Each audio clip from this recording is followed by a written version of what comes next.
Good afternoon. I am Ernesto Cedillo of Yale University. I have been instructed to moderate a session that is titled, "Can the WTO deliver the goods?" Well, considering that the WTO is a member-driven organization and is no worse or no better of what the members decided to be, I think that the session is not well titled. It should be titled, "Can the rich countries really deliver the development round they committed to at Doha?" Of course they can. They can do it. But the relevant question perhaps is another one, is whether they want to do it. Today, I am afraid, the answer to this question would seem to be no.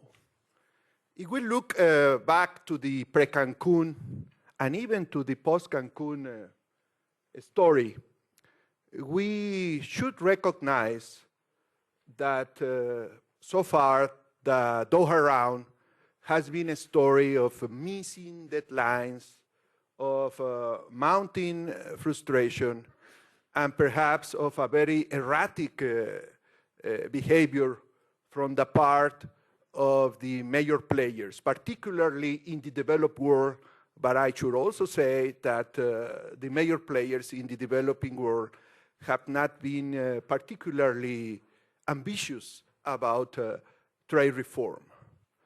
The United States, a country that really led the launching of the round, did a great job at Doha. After that, became, to put it mildly, erratic. We heard about the Farm Bill, the steel tariff, how the United States blocked for 8 months the agreement that the other countries, members of the WTO, had achieved on TRIPS and access to essential medicines. And then I think the biggest blow was when the United States joined Europe in the transatlantic alliance for perpetual agricultural protectionism right before Cancun, which I think was what really provoked the collapse at Cancun. And I do not need to extend about Europe's participation in the round. My own academic assessment is that it has been dismal. Europe never produced an agricultural proposal consistent with the Doha Declaration. The CAP reform that was announced in June was too timid, and then they convinced our American friends to send that joint proposal that was very vague on market access and very precise in shielding both the European and the American agricultural subsidies from any significant change. And we had the outcome at Cancun. Well, that's the bad news. The good news is that things seem to be changing. There was a document produced by the European Commission late in November. I would argue with many of the things that are said there, but I think it was a step forward. But more importantly, it is the letter that was extended by the US Trade Representative, Mr. Selig, only a few days ago. I think that that letter is really a blueprint for action. I think it has the right elements. It acknowledges really what are the crucial issues in the round. It gives a very courageous step in the sense that recognizing that it is necessary to trim down the Doha agenda, and we should just be hopeful that this time our American friends stay on this track and that they lead and convince our European friends and the other major stakeholders in this game that this is a very, not only a serious game, but something that is very necessary for the sake of prosperity and security of the world. So that's the framework. Somebody was telling me that there have been like 9 hours of trade discussion already at this meeting. There was a long meeting. How long was it, Sam? Yesterday, 3 hours. Okay, so what we are going to hear today first is a report on what happened in that meeting, and then we have a very distinguished panel. We intend to make this session lively, interactive, not of long speeches, but we really want out of this session to be able to draw some conclusions. Our panel includes Minister François Loos, Minister of Trade of France, includes Grant Aldonas, Undersecretary of Commerce for International Trade, the U.S. government, includes Dean Hirsch, International President and Chief Executive Officer of World Vision, includes Peter Brabeck, CEO of Nestlé, and of course we have the pleasure of having with us Dr. Supashai, Director General of the World Trade Organization. So now please allow me to ask Sam DiPiazza of PricewaterhouseCoopers, who has been charged with the very nice responsibility of summarizing in 5 minutes what was discussed in many hours. Sam, go ahead. One of the great traditions of the forum is having at least one person summarize 10 hours of meetings in 5 minutes. My great task today. Mr. President, I think that probably the most significant point I can make is that very often out of crisis comes an opportunity. To go from crisis to opportunity requires leadership, focus, compromise, but every now and then history will take crisis somewhere. And that is really what will happen after Cancun. Cancun was a great disappointment to everyone involved. But from Cancun, there is a clear, greater awareness of what is yet to be done and a need, a clear sense of urgency that we could see in these 10 hours of discussion that will create momentum. We spent 3 hours yesterday afternoon with a working session. At the beginning of that session, the pessimism was throughout the room. But we debated, we discussed the issues, we broke into groups, and at the end of that 3-hour session, we took another look at our attitudes, and optimism was coming forward. My good friend, the minister from India, has said, it's not what you do with your lips, however, it's what you do with your hands. And in fact, there's been a lot of lips moving in the last couple of months. The question, can we make something happen? That's what we heard in these 10 hours. Several points. The time is right. Mr. Zelek's letter of 2 weeks ago has created momentum from the U.S. The gathering of the trade ministers here under the President of Switzerland has continued momentum. The opportunity is here. But several things must be remembered. And this is the message that's coming out of Davos. This is a development round. It is for the benefit of developing countries, for the billions of people that live on $2 a day. So the other countries must create a sense of commitment. They must walk the talk and be accountable. Everything is about agriculture. 60% of the people at our meetings said agriculture was the most important issue. 60% said agriculture could kill Doha. A lot of other issues are on the table. China currency, labor, environment, governance of WTO. All of these are important. But what the group said in Davos is deal with agriculture. All the issues of agriculture. Bilaterals, regionals have a place, but only if they move the multilateral discussion. All 3 pillars of agriculture must have movement. Export subsidies, domestic support, market access. The group said, if you have to support the farmers, support the farmers. Just don't create artificial production or price supports. The EU must lead, and the U.S. must lead. That is where the wealth exists, and in many cases, that's where the obstacles are occurring. Questions about timing. Can you do something in 2004? Many pessimists.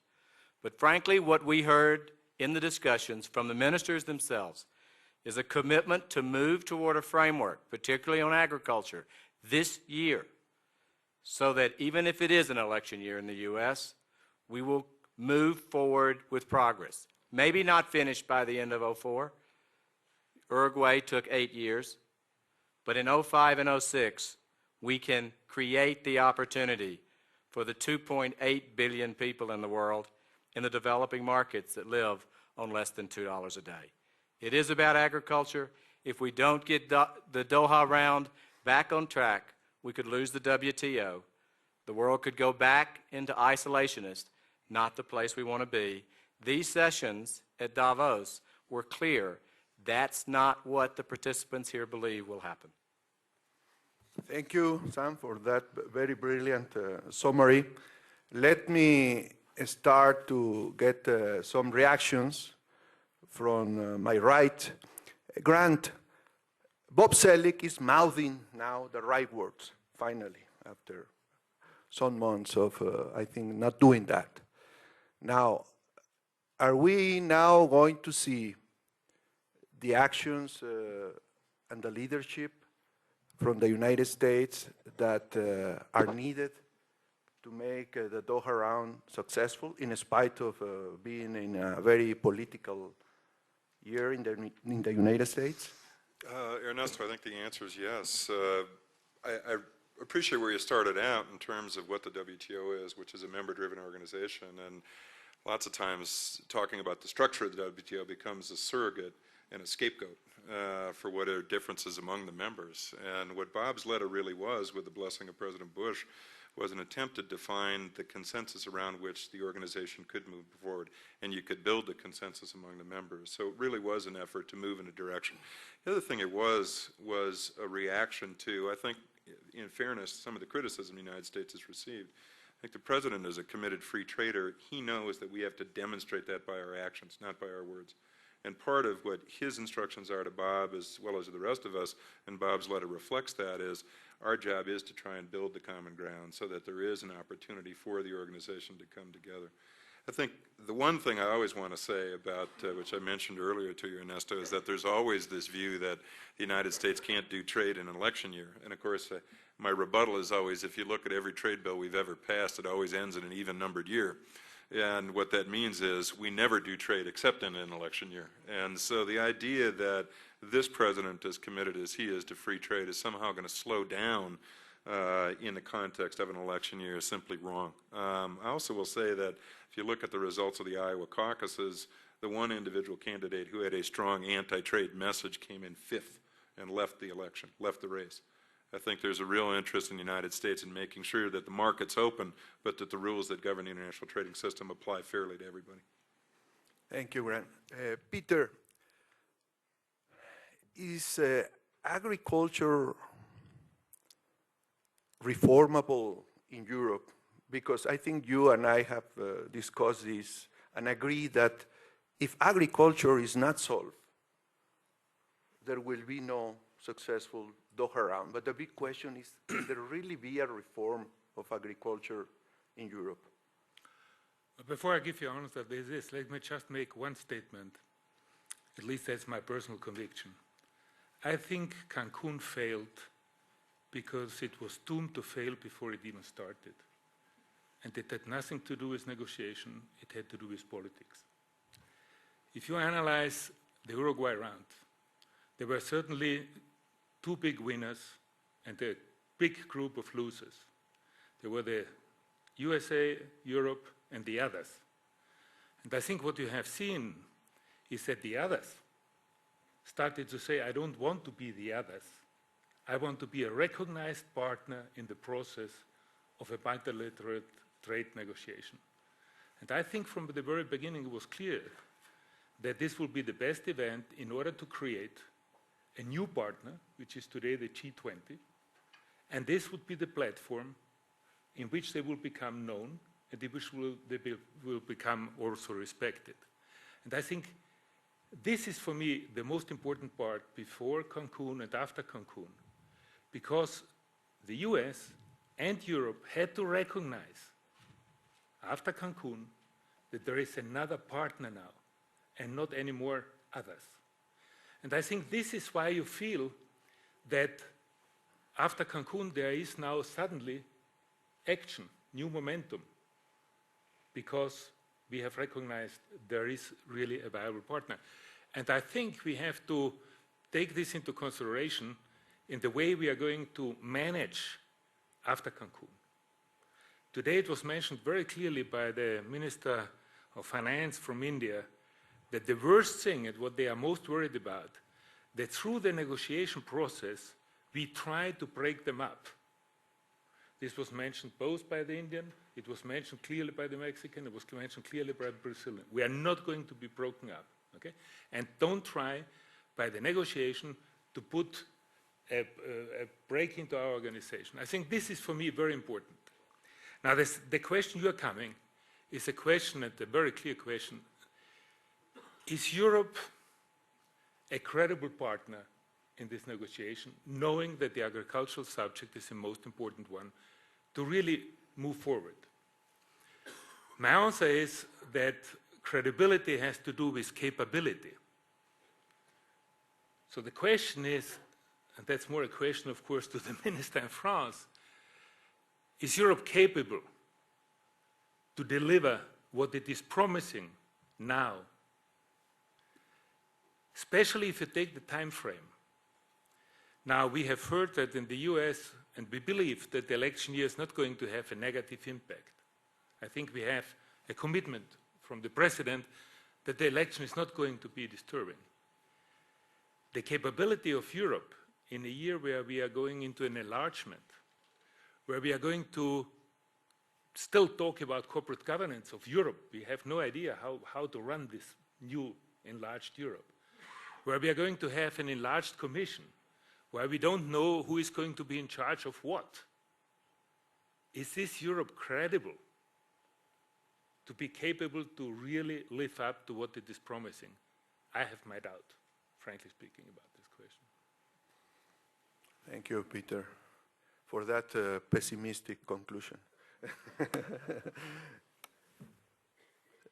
David, well, you can react to whatever you wish, but please give us your thoughts on why the politics of reform in this sensitive matter has become so difficult, considering that so much is at stake in the other side of the table.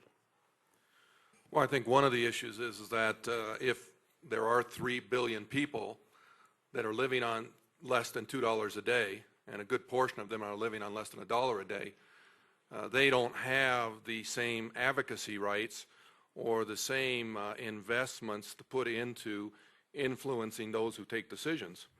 And therefore, speaking for to both Europe and the United States, and I guess all the OECD countries that spend $318 billion a year on subsidy, the reality is they pay twice, because these agricultural discussions can be directly linked to poverty reduction. And the reality is, by making these subsidies, what happens is we keep the absolute poverty where it's at, and then what we have to do is we have foreign aid by both the EU and European countries and the United States, and they're literally paying twice. And the reality is, let's work together and let's talk about that if we have agricultural reform, we can have poverty reduction. Therefore, those subsidies can be used for investments in our own countries, because the realities of the poor are within our own countries today. It's just not out there. And the second issue is that we can also see that there is a right to these people to have for their children education. I contend that there's a direct link between the issues associated with children today and these talks at Doha, and that linkage can come together. And one of the issues is that a lot of the issues that came up in Cancun are important issues, but the most important issue right now is agriculture, and that needs to be dealt with first. And by dealing with agriculture first, we can deal with the other issues at a later date. But the reality is, if we don't deal with agriculture, we can go, and we heard a vice president talk today about terrorism. But the reality is, when people do not have the means to live, when children cannot be educated, when there is unrest in a country, we wonder why there are problems in this world. And I contend you can link this all the way back to Doha and to agriculture, and that as part of civil society and all of us, I think we have a responsibility to get Doha back on the track. Thank you, David. Minister, David spoke about the 3 billion people that live in poverty. I should mention that 60% of those people live in the rural sector. Then we know that in Europe, the rural population is anywhere between 2 or 3% of the total population. We hear that more than 80% of the agricultural subsidies really don't go to the small farmer, but rather to the big guys. So it is very hard to understand why there is this strong resistance in Europe, and I must say it quite respectfully, in France in particular, about effective agricultural reform. Somebody has said that the failure or the success of Doha goes through Paris. Are we anywhere near to see a new position on this from the part of the French government, and with that exercising a leadership in Europe for serious change on this matter? Mr. President, I disagree with you because, and you know it perfectly, because you asked us last year to decouple, and that's what we did in June. And we have even opened our market for all poor countries, because we are buying about $40 billion of agriculture products from the poorest countries. And everybody can see the figures. And it is much more than any other countries. And we decouple. That means that we give money to have a nice landscape, but the people will be challenging if they want to produce or not. And we have, after Marrakesh Agreement, we have done a decrease of our capacities. We decided in Marrakesh last time that 9 years later we will do an open discussion about agriculture, and that's the problem we are dealing with today. But in Marrakesh we decreased our capacity, and the problem is that we decreased our wheat production of 5 million tons a year. And who increased its production of 5 million tons a year? Australia. Well, I like Australia, no problem, but that helped nobody. And what we want is to help really the people who have a real problem. And that's why we made an initiative for Africa. And I think, I'm sure even, that if all countries agree with that initiative and the developing countries agree, there will be a very huge effect on Africa, and it can be, of course, greater. And let's look to the coffee problem. Today, coffee has a very bad price. It's not a question of European subsidies of nobody, because we produce no coffee. But it is a problem we can solve with several manners, and we have to work on this. And this is the sense of our African initiative, which Europe proposed. So first, we decoupled. Second, we make this initiative for Africa for solving real problems. And I would say something about G20. For me, I am optimistic because G20 is something real. At the beginning, we all thought it's several different countries with different objectives. And now we see that Brazil sells so much agricultural products to China. China, you know, China had always starved. They always had too much people and not enough land. And China needs to buy agricultural products. And Brazil is now positive of $5 million in its balance this year with China, because they sell agricultural products to China, soya beans and so on.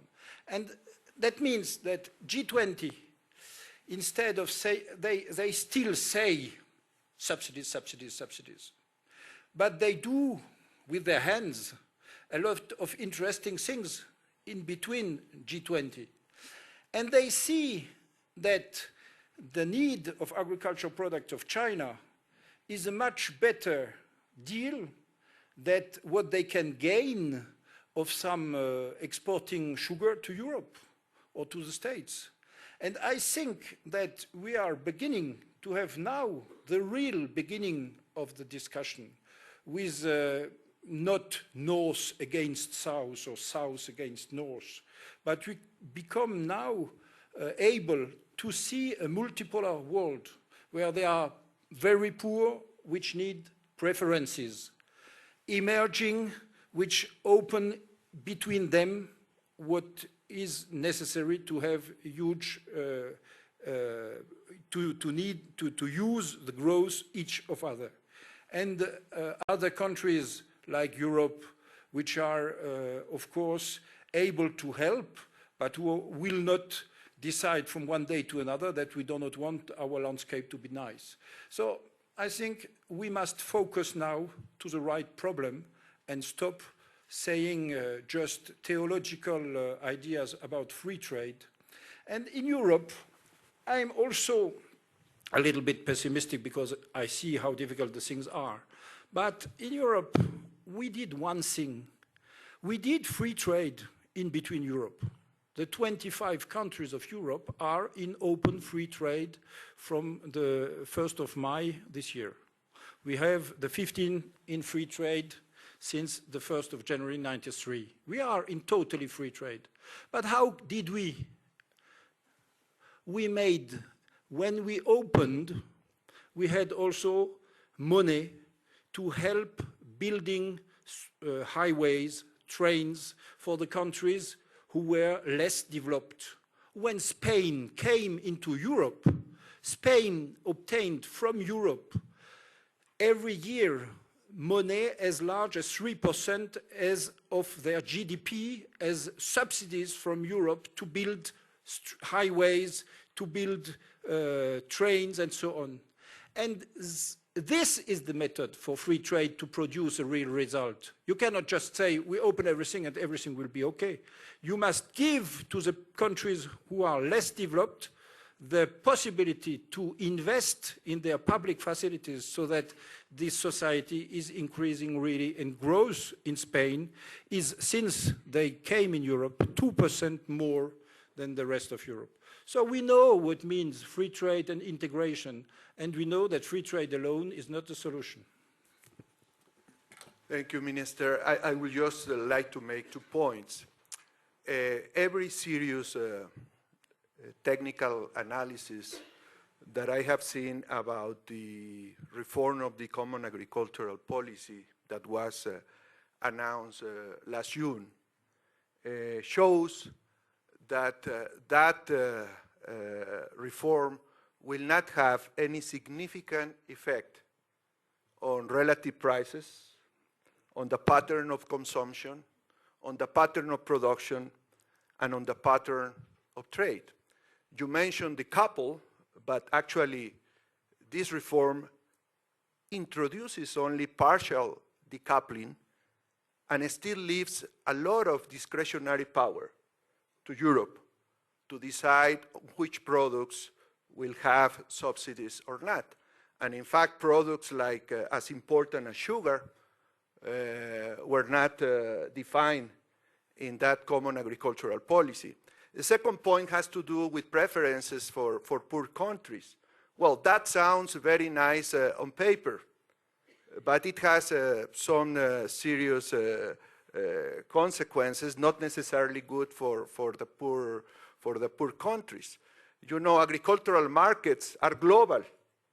So if you really want to do good, then you have to do things that affect world prices and that affect the pattern of consumption and production in world markets. And I am afraid that these preferences that are granted here and there to poor countries, actually what they are causing is a constituency to oppose reform. Because now the message is protect your protection, the preferences that I give you, and then protect my protection, which, by the way, is something that could be a problem with the United States. This plurilateral approach that was adopted in the Miami Trade Summit could lead to that situation, having Ecuador or Costa Rica now blocking the WTO agreement.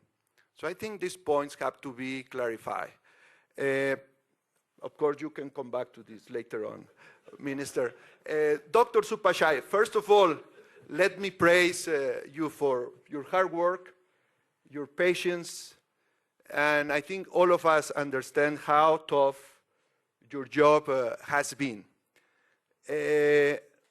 My question is the following, and let me perhaps paraphrase Dorothy in The Wizard of Oz when she said, I think something like, in toto, I don't think we are in Kansas anymore. The question is, in toto, I don't think we are in Geneva anymore. I mean, does the will, does the negotiation, does the work that must be done is really something to be done in Geneva? Or are we talking about the big guys, the big political leaders of the world that must come to an agreement first and then instruct their ambassadors in Geneva? Well, thank you so much, President Zedillo, for what you've said just now and for what you said from the beginning. And because we have not spoken before, let me take this opportunity also to thank you for the work that you've been doing at the Yale Globalization Center, because it has been quite supportive and it's been very helpful to try to bring the world to understand the kind of complicated negotiations that we have to go through. There is no such thing in negotiations as a complete failure or collapse. There are advances by a few steps, there are backward movements a few steps, and this is how we move, because we have 148 countries trying to agree on more than 20 issues at the same time. Because when we finish, all 148 countries will have to agree on those 20 issues at the same time as a single undertaking package. So it's not a simple thing. So you can't just say that because of there is some impasse here and there, stalling here and there, that we can collapse. I have to always make reference to Mark Twain that the obituary of our demise is a bit exaggerated all the time. But we are still alive and kicking. We can't say all the things that I would like to say. I'm thankful for President Zedillo for saying some of the things, mentioning some names that I will not be able to do because this is member-driven. They can criticize me, but I cannot criticize back. But of course, I will try to insinuate something here, and you will hear from me what I'm going to have to say here. And again, people keep saying that, of course, success has many parents, but failure is an orphan. And so there is no parents in Cancun. Everyone is saying that you're not doing the right thing, you're not doing the right thing. Why didn't you do this? Why didn't you extend it for 1 day or 2 days or weeks or a few weeks?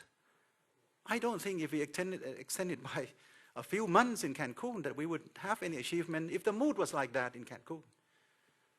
The mood was sour. The mood was not one of cooperation. The mood was one of blaming each other. But I find that kind of a mood sometimes helpful and constructive in a way that this is probably one of the very few fora that countries can express fully what they feel about the global economic situation and how they feel that they would be able to defend their interests by being involved in the round. This is what we all want, don't we? We want everyone to be included in the global round. So that's what happened in Cancun. We should be proud that we have achieved that. I'm partially proud because of the technical assistance programs by the WTO has actually produced effects. You look back into the 8 rounds, and you would not have observed the full participation of all our members as we've seen at Cancun. This is a wake-up call. No more, no less, it's a wake-up call. And Cancun was part of our work program. Cancun was never meant to be the end of the round.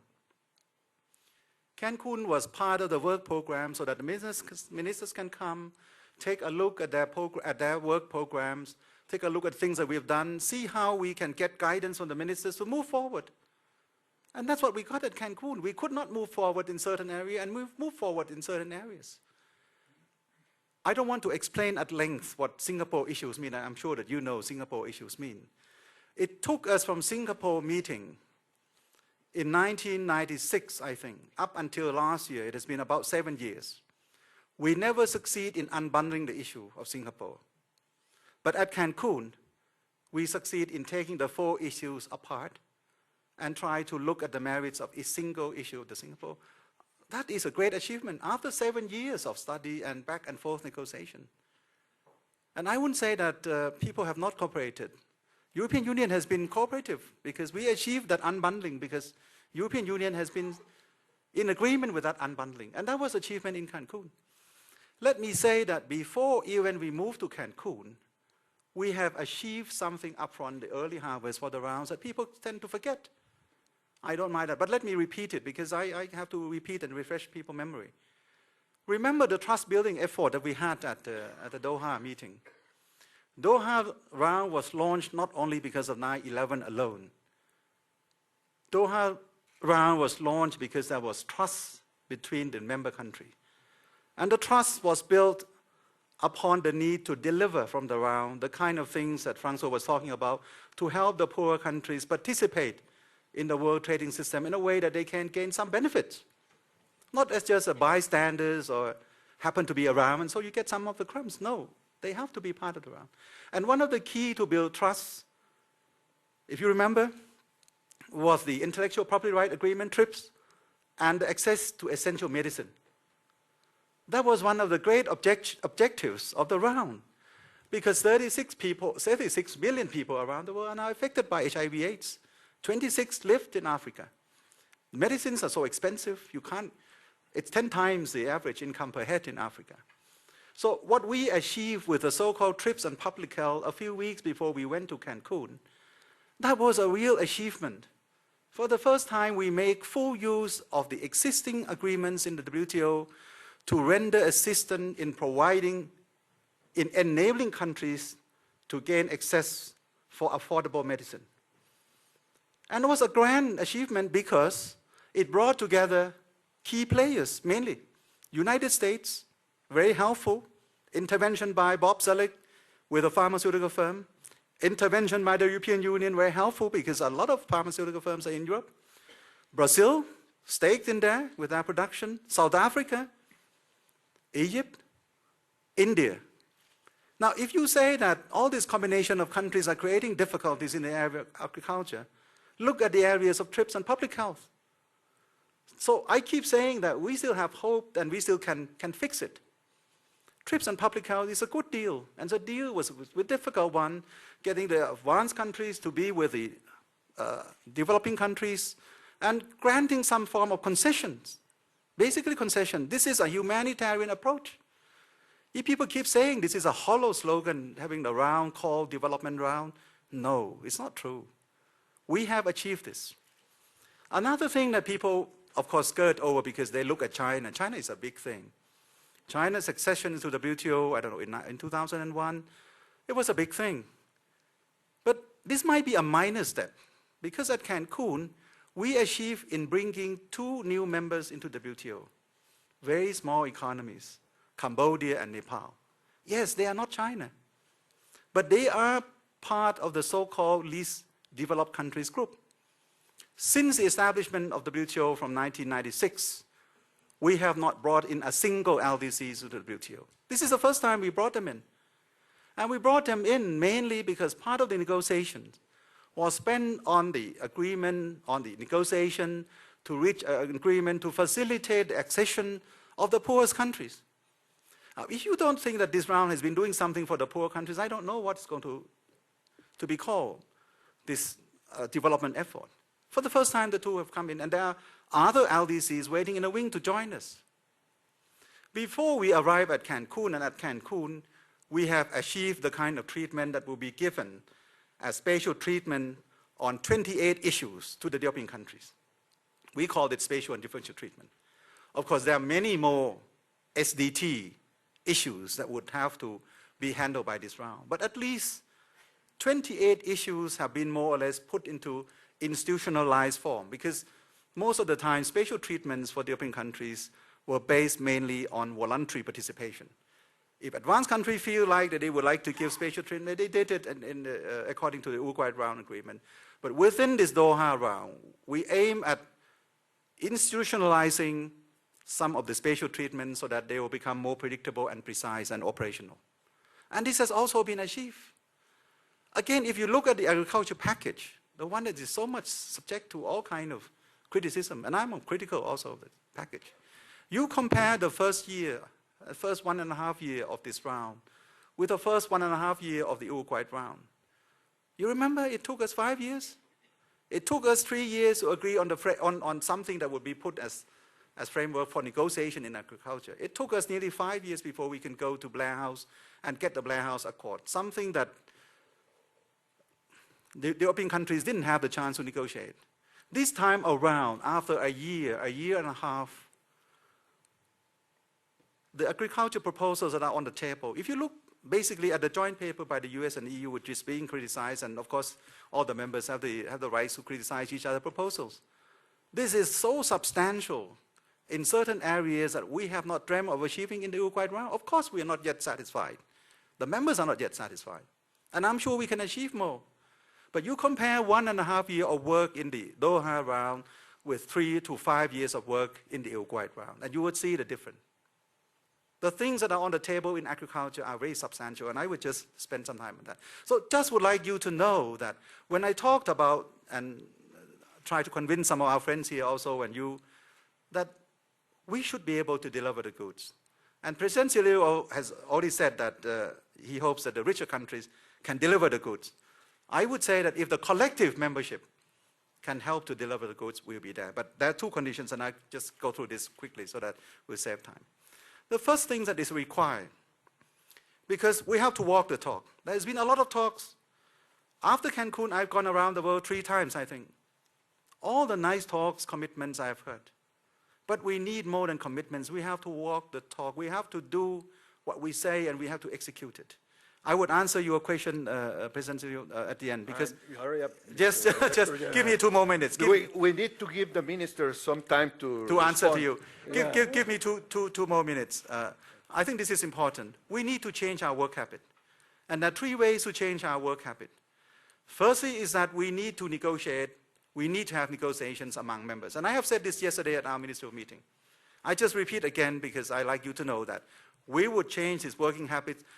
Because in the past, you have chairs for negotiating bodies, and the members tend to negotiate with the chairs. Now we know where we stand. We need to have members negotiating among members. Secondly, we need to concentrate mainly on substance and not on procedures. Because, of course, it's natural, it's no one to be blamed that in the beginning, initial part, we concentrate on the procedural matters. Now, purely focus on substance. Thirdly, and this is an answer to the chair, President Silvio, we need consistent, responsible capital involvement. In the beginning phase, initial phase, of course, a lot of technical analysis was needed. We need to analyze the formula to be used. We need to analyze how to cap subsidies or reduce subsidies and things like that. Now is a time to make decision. It's a time for political decision. because we know all the issues. So these are the three changes in work habit that I would like to see being applied, and we will see to it that this happens. Last point is a point for trust building. It seems that we need to build trust all over again, because I thought having achieved TRIPS and public health, we would have established more trust. No. We want to do it again, we have to do it again. Building up trust means this time that we should be concentrating on the development dimension. We should be concentrating on the whole round, but never forgetting the development dimensions of the round. Agriculture is one that we've all mentioned rightly. We know where to hate for, to look for in agricultural negotiations. We want to eliminate the most trade-distorting forms of domestic support. We want to find ways to deal with the phasing out of export subsidies. We want to have the deepest cut in the most substantial tariff line. So we know where we stand. We have to move in that direction. Agricultural achievement will be determining the rest of the round. We need to look at the spatial and differential treatment for development concerns. We need to be looking at the so-called implementation issues, because developing countries still complain that the commitments from the former rounds in some areas are not feasible to be implemented, so we need to discuss on that. We need also to be able to look into the establishing the kind of permanent treatment of technical assistance, trade-related ones. So, President Steele, this is the end of my speech. Thank you. Thank you, Mr. Director General. Sam will have just a word before we go back to Minister Loos.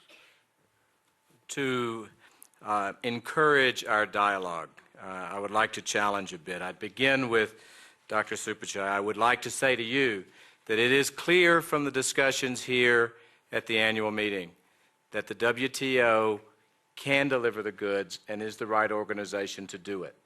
And we hear that from ministers, from politicians, and from business people. Simply the creation of the G20 would not have happened without the WTO, and it brings a real face to the developing world. And so the support is there. Now we have to drive. But I'm a simple businessman, and I don't know all the issues around implementation and around blue boxes and amber boxes and all the things that trade people like to talk about. What I do know is that the facts and the rhetorics get in the way. And so there are two ministers here, two government officials, and the question is, are we willing to provide market access? Are we willing to eliminate export subsidies? Are we willing to eliminate domestic support? Is the U.S. willing to deal with cotton? Is Europe willing to open its markets to move away from any trade distortion policy? If not, it is rhetoric, and we will not succeed here. The business world is only interested in this for a few reasons. The emerging markets create growth, they create opportunity for jobs all over the world, and they create stability if we have development. But we have to get through these issues. So I'd like to see if the ministers can move away from facts and rhetoric and say market access, export subsidies, domestic support. Will you open the markets? Minister? Well, first I would like to answer to Mr. Cedillo, because in fact I suggest you come to France and I invite you to make a conference before as many people you want, and to explain why your theory is good and mine is not good. And you invite me in your university and I make a speech of 2 hours to explain why my theory is good and why I'm sure that we are doing the right thing. I think we have to be more confident each other in what we say. Because, you know, we are not tactical all the day, and businessmen think that politicians are tactical and not sincere. In fact, I was businessman, I was in the World Economic Forum before being in politics. Now, as I am minister, I've invited to make speeches. Before I paid and I was in the room. But I said exactly the same things. And it's probably that reason why I was elected. So don't think that Europe has a tactical position in these things. We are convinced of our positions that, let's take the example of coffee.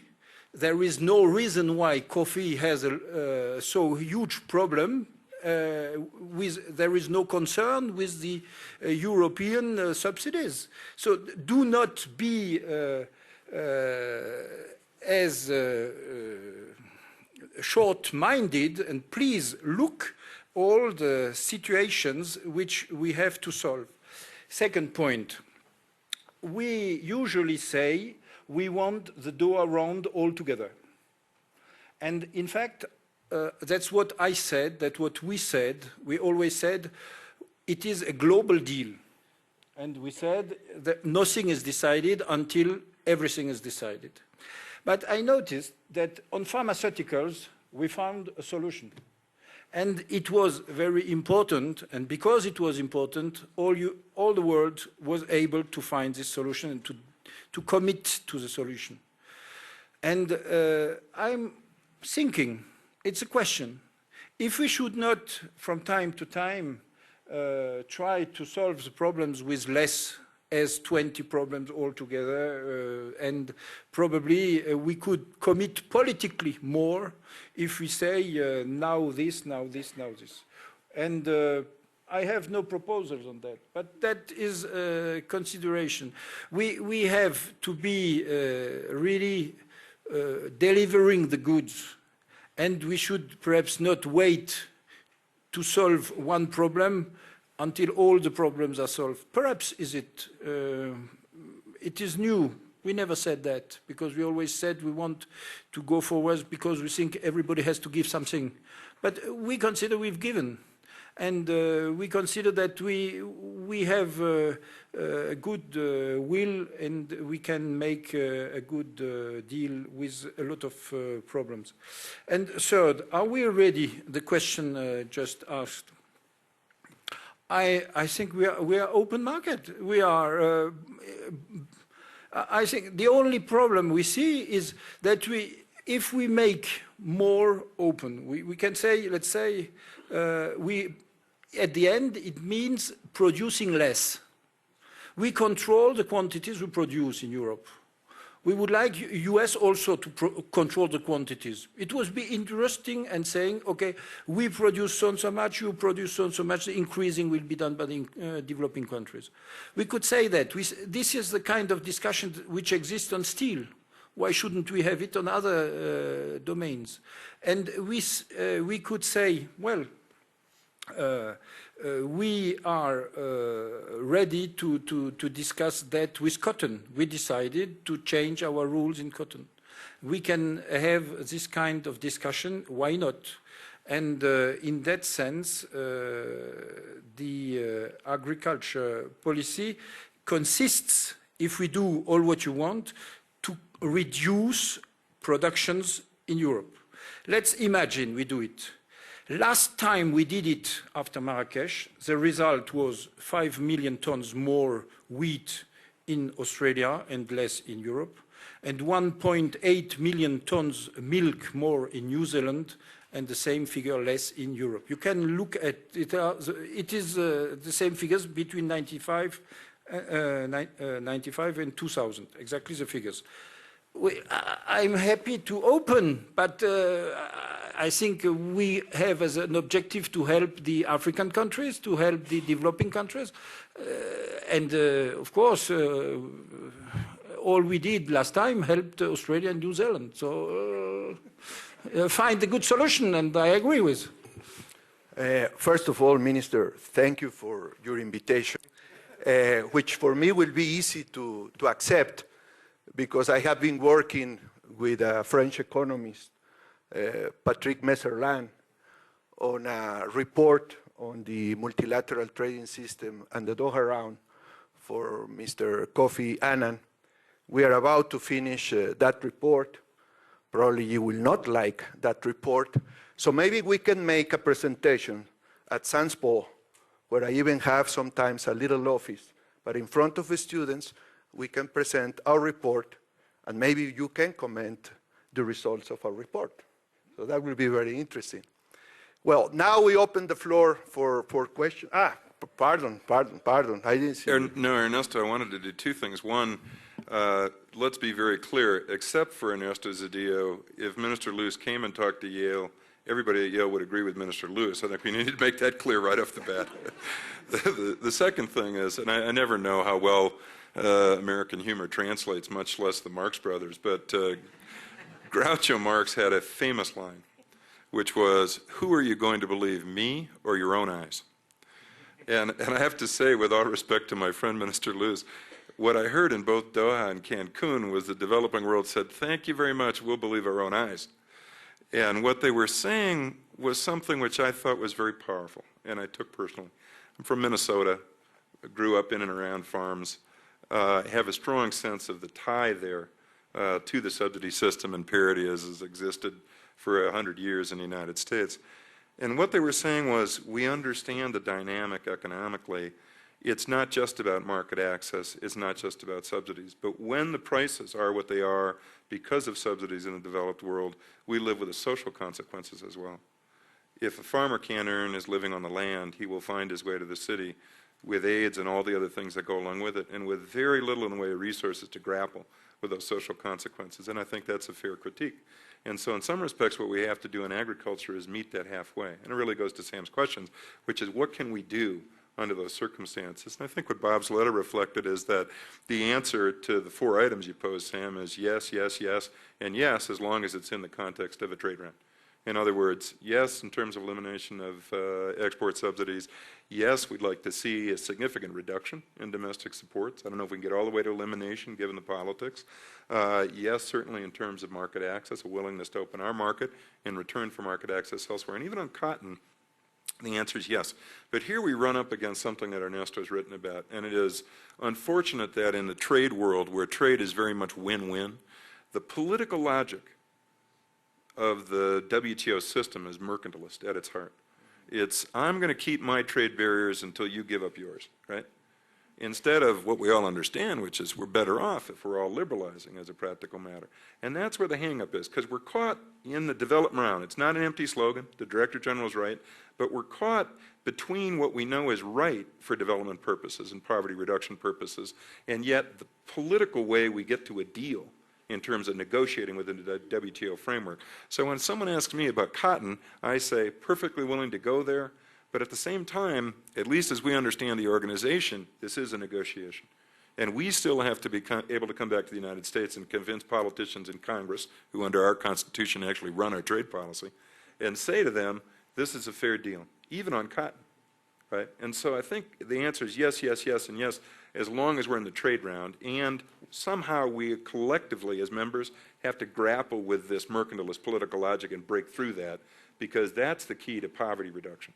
We can find areas, I was talking with Dean earlier, we can find areas like health where we would all know that if we dropped the barriers, we would contribute directly to reducing poverty throughout the world and really address the 3 billion who live on $2 a day.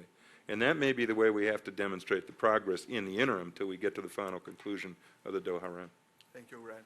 Well, we have only a few more minutes, and we haven't allowed the most important part of the session to speak out, which is you.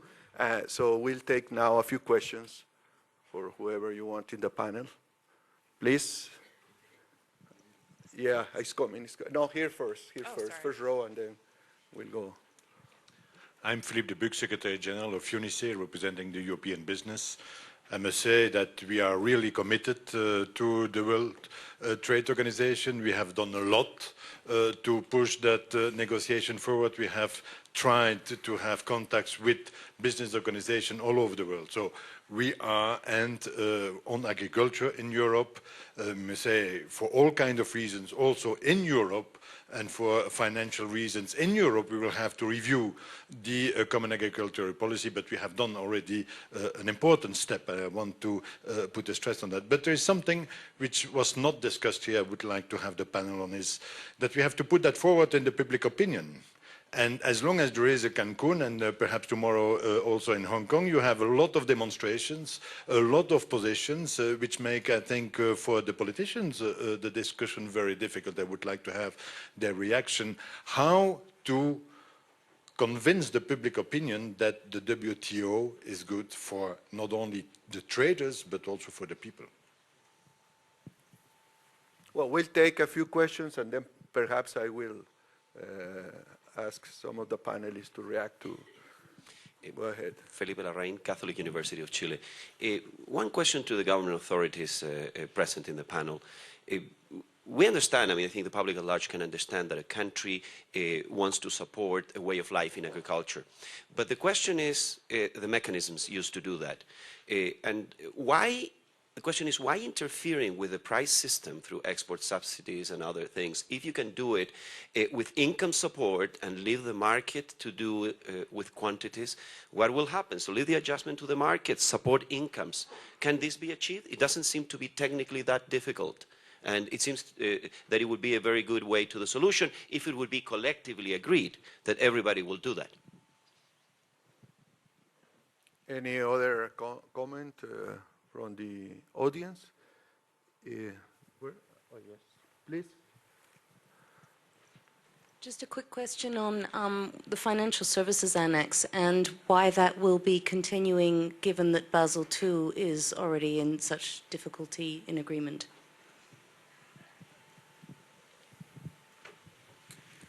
If there are no other comments, then yes, we have these lamps that, yeah. Sorry, yes, please. One quick question. My name is Ravi Kant, journalist. We've talked a great deal about development issues and agriculture, bringing down barriers in agriculture. What about services, particularly in Mode 1 and Mode 4, particularly in the context of the kind of barriers that are being placed all over Europe and US, particularly in outsourcing? Very good. Grant, why don't you react? Well, I guess first with respect to UNICEF, I kind of quarrel with the premise because it concedes too much to the so-called representatives of civil society. And I know this is going to be provocative, but you know, in the United States, I have great confidence that our Congress represents civil society. They are elected. They go through a process where they have to face the voters. And to an extent, I feel comfortable coming to the negotiating table on behalf of all American society, because I know that that's the Congress and that's sovereign. And that the debate about what approach we should take to issues is supposed to represent the will of the people through Congress. And we can debate that as a system, but the fact of the matter is, I feel perfectly comfortable saying that is the exercise of our sovereignty. And I understand that there's critics, but at the same time, the political mechanism has developed a solution or a strategy for how we're going to engage in trade negotiations, and I feel perfectly comfortable saying that represents the U.S. view. And so I think that addresses the fundamentals of what many of the critics from the civil society community have said, to be honest, to be very blunt about it, coming out of a democratic society. Why not income support? To my friend from Chile, I think we tried that with the Freedom to Farm Act. And I will tell you honestly about the politics, and I was on Capitol Hill at the time, is that there was a sharp reaction after the Freedom to Farm Act where we moved distinctly in the direction of income support when there was a failure of the built-in agenda on agriculture in the context of the WTO. A very sharp reaction among politicians that we had disarmed unilaterally. And that is a lot of what drove the political logic of the Farm Bill in 2001. And so what you have is, if there's a willingness to move in that direction, we've tried that. It actually works effectively. But it is something where we would have to move together to be able to get to that point. Financial Services Annex, I don't think moving ahead on financial liberalization is inconsistent with making sure we have a sounder agreement in Basel. The two are not incompatible. In fact, liberalizing is what is likely to drive stronger regulation on the prudential side, because you're going to have a capital system that works. And so I don't think the two are mutually exclusive, moving ahead on liberalization while you're waiting for Basel to work its way out. Lastly, Mode 1, Mode 4, I think you just got your facts wrong. I mean, there aren't restrictions on outsourcing in the United States. There's a debate about outsourcing in the United States, but one should never mistake the fact that there's a debate in a democratic society for where everybody ends up. We did a manufacturing study recently in the United States, and what was remarkable about it when you went out and talked with small and medium-sized manufacturers across the country was that while there were certain shrill voices for protection, by and large what these guys said all across the country was, open the markets worldwide, get the barriers down, get rid of the subsidies, make sure the rules are fair and they apply to everybody. And so what was interesting about it is when you went out to the people who really mattered in terms of the negotiations, their instinct was very clear, and it wasn't for restrictions, including restrictions with respect to outsourcing. Is there any other, your minister, want to react to? About the protest against this kind of activities, I think we have to promote debate in every society about the question of globalization. In France, it was not enough in the last years, and it's becoming much more important. And for example, for France, it's the same situation than 20 years ago with Europe. Half of the population was against Europe, was against making Europe. And today everybody is, okay, we're in Europe. And today we are in the same situation. A lot of people think globalization is very negative. And for a lot of things it is negative, for environmental and so on.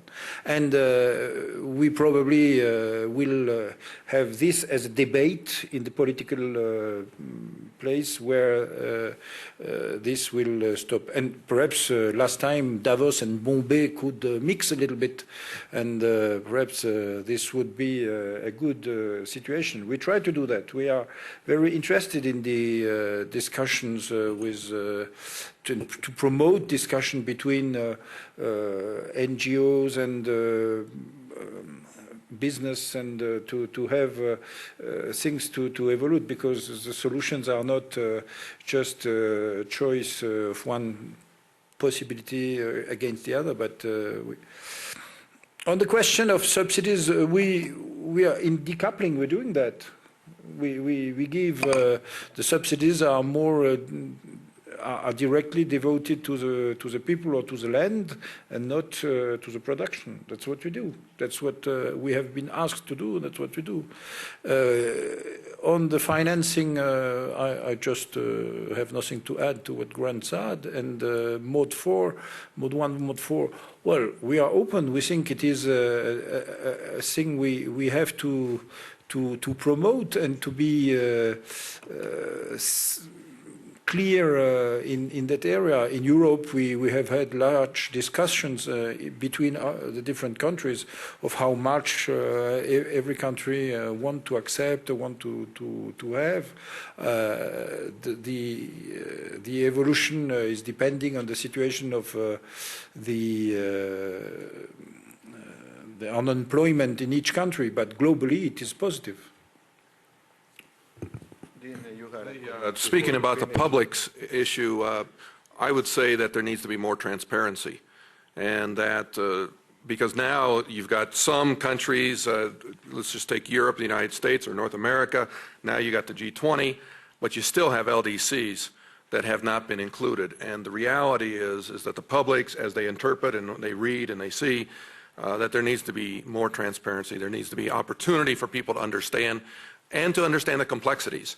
I think too many times we try to simplify it and make it a very simple issue, and we need to be transparent to the publics around the world, because I think we're all on a journey together, and if they can see that we're working together, I think we can minimize some of the issues on this. Just in defense of the WTO, let me say that the WTO is the only international organization in which even the most humble, poorest member has veto power. So I think there is sometimes a misrepresentation of what is the relative force of LDCs at the WTO. I think no other international organization delivers that. So I really question whether there is a problem with relative power or transparency in terms of WTO organization. I think in the real world outside, there are obvious differences. Well, time is over. And I think we don't have to try to draw strong conclusions now. Just let me finish by saying that today we have discussed a lot the responsibility of the rich guys, but I also want to stress that developing countries do have an enormous responsibility also to open up for free trade. I think that the next step, assuming agriculture is solved is that the developing countries get serious and put on the table ambitious proposals because that's good for their development and that's good for their endeavor of fighting poverty. However, that is not going to happen if the rich guys do not put their example forward. It is very hard to go to a developing country and preach about how silly it is to ask for a special and differential treatment that fundamentally would mean that they would be exempt from any WTO obligation forever, preaching that or lecturing about that, and they respond, oh well, but you see the Europeans and the Americans and the Japanese want their own special and differential treatment forever on agriculture. So what's wrong with the special and differential treatment? So if the rich guys take out S&D, special and differential treatment, then I think progress will be incredibly fast in the other side of the table. Thank you very much for being here this afternoon.